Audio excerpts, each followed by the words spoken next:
Ako po si RJ Carlo L. Pacon, 13 years old, nag-aaral po sa grade 4.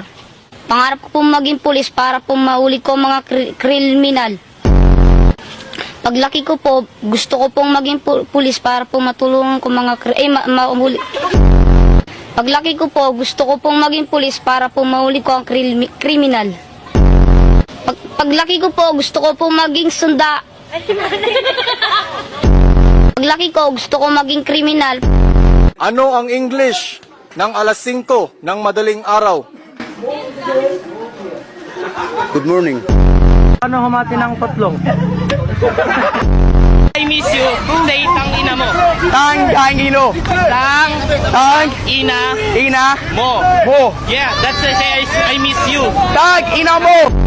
Kumusta? Excited ka na bang pumasok? Anong oras dapat nag-schedule mo? 9. So bakit nandito ka na ganyan kaaga? Anong oras ka pumunta dito? 6. 6 o'clock. So anong nararamdaman